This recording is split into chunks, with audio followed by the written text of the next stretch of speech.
हमारे ठाकुर जी को बड़े प्रेम से श्री जी के सहित प्रणाम करते हुए इसका मंगलाचरण किया है। तो महात्म्य के प्रथम श्लोक में महर्षि वेदव्यास जी ने क्या लिखा है? सच्चिदानंद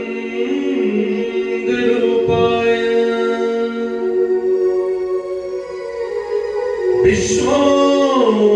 विश्वोत्पत्त्यादि हेतवे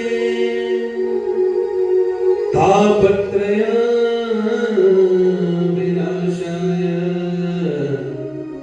श्री कृष्णाय वयं नमः।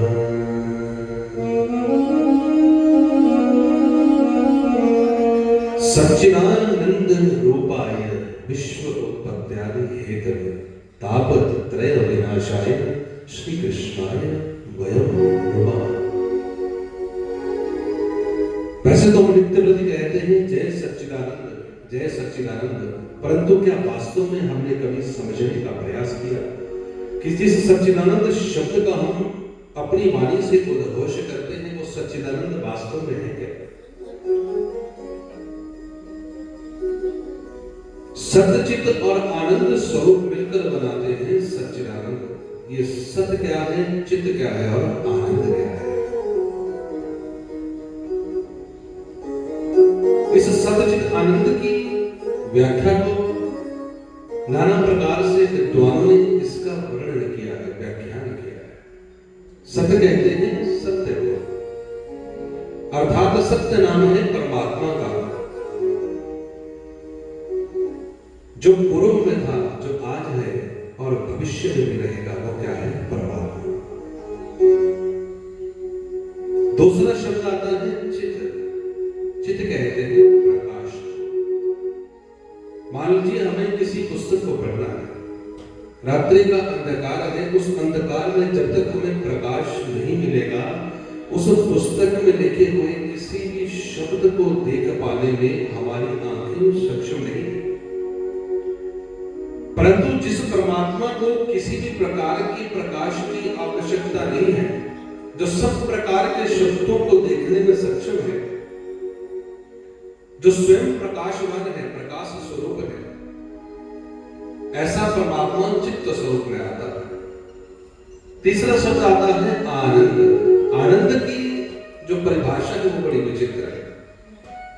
यदि किसी साधारण व्यक्ति को पूछे कि आनंद किसे कहते हैं, तो सभी का यही कथन होता है कि महाराज खाने के लिए बढ़िया बढ़िया मिल जाए,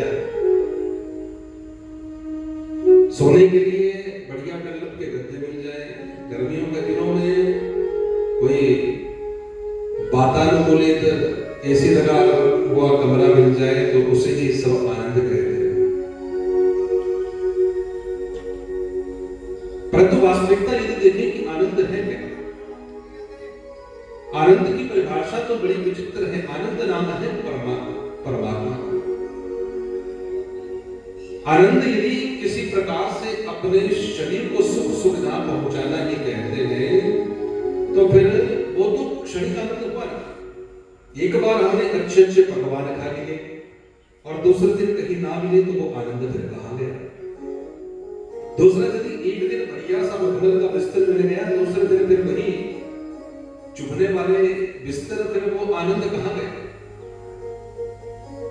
इसलिए आनंद नाम है परमात्मा का। यदि हम खाने पीने के जीभा के स्वाद को आनंद समझते हैं तो वो तर्कशील बात नहीं है, क्योंकि आनंद जो शब्द है उस आनंद की अनुभूति क्षणिक नहीं होती। आनंद तो एक बार हमारे हृदय में वास कर गया तो आनंद तो हमें ले जाता है परमानंद की ओर। तो आनंद नाम है परमात्मा का। यदि हम खाने पीने के स्वाद को ही आनंद समझते हैं भैया, तो जो हम खाने पीने का स्वाद अपनी जीभा से लेते हैं वही खा कर कुत्ता भी बढ़िया से अच्छा से अनुभव करता है। एक एसी लगे कमरे में जो कोई बढ़िया अमीर आदमी सोता है गर्मी के दिनों में, उसी गर्मी के दिनों में किसान बेचारा अपने खेत में वृक्ष की छांव में और पत्थर का सिरहाना तकिया बनाकर बढ़िया से नींद लेता है, तो आनंद उसे भी वहां पर आ रहा है। ये ऐसे रंगत के गद्दों के ऊपर सोना आनंद नहीं है। बढ़िया बढ़िया सा कुछ खाने को मिल जाए वो आनंद नहीं है, आनंद नाम है परमात्मा का। और इसी आनंद को प्राप्त करने के लिए मनुष्य इस संसार में आता है, परंतु यहाँ पर आकर अपने लक्ष्य को भूल जाता है कि खोज डाला कुल जहां तब पता तेरा नहीं, और जब पता तेरा चला अब पता मेरा नहीं। प्रेम से बोलिए राधे राधे। व्यक्ति विशेष इस जीवन के जो क्षण हमें मिलते हैं, जो आयु मिलती है, जो समय हमें इस संसार में सब योनियों में उत्तम योनि मनुष्य योनि में मिला, उस योनि में हम परमात्मा को तलाशने में अपना समय व्यतीत कर देते हैं, परंतु वास्तविकता क्या है? वो परमात्मा हमारे अंतःकरण में, अंतरपटल में विराजमान है, जहां पर हम कभी देखते ही नहीं। जहां पर हमने किसी व्यक्ति विशेष को बैठा दिया अपने हृदय में कि वह मैं तो उससे प्रेम करता हूं, वो मेरे हृदय में रहता है, ये जो सब प्रकार से हमारी बुद्धि में विकसित हुए कुछ ये कुभाव है, ये सभी तो हमें परमात्मा से दूर करते हैं। अन्यथा परमात्मा का जो स्थान है वो हमारे हृदय में है। और मनुष्य की स्थिति ऐसी होती है जिस प्रकार से कस्तूरी मृग होता है, वो जीवन प्रयुक्त कस्तूरी के उस उद्गम स्थल को ढूंढने में लगा देता है। और वास्तविकता क्या होती है? उस कस्तूरी का उद्गम स्थल जहां से वो सुगंध उस कस्तूरी की आती है, वो उस हिरण के नाभि मंडल में है, परंतु सुगंध को ढूंढने के लिए वो सुबह से शाम तक भटकता है कि उस उद्गम स्थल उस कस्तूरी की सुगंध का जो है वो कहां से आ रही होगी। जीवन परंतु उसे वो स्थान नहीं मिलता। वही स्थिति मनुष्य के संसार में। इसलिए हम अपने अंतर पटल में विराजमान उस परमात्मा का स्मरण करें, आराधना करें, जिनकी कृपा से हमें ये जीवन मिला है।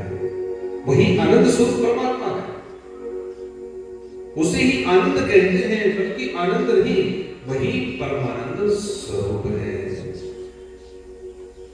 विश्व उत्पत्ति आदि हेतु में जो इस विश्व की उत्पत्ति का कारण है, जिनकी कृपा से यह संसार चलता है, इस सृष्टि की रचना होती है, वही परमात्मा इस सृष्टि का संरक्षण करते हैं, संचालन करते हैं, और अंत में वही परमात्मा इस सृष्टि का विलय कर देते हैं।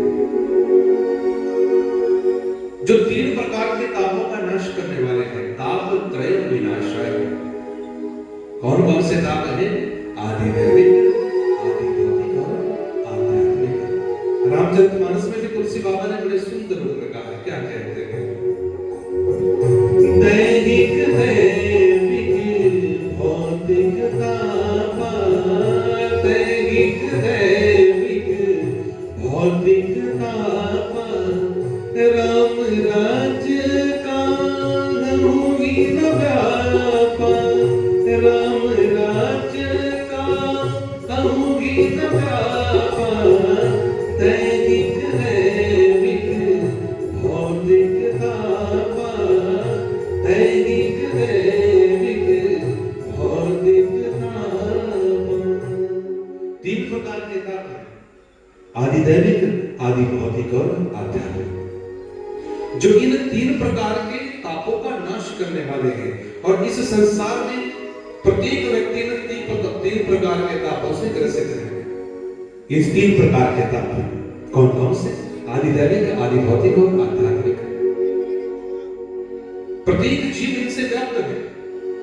कोई तन दुखी, कोई मन दुखी, अरे भैया कोई धन बिन रहत उदास, थोड़े थोड़े सब दुखी, बस सुखी राम के दास।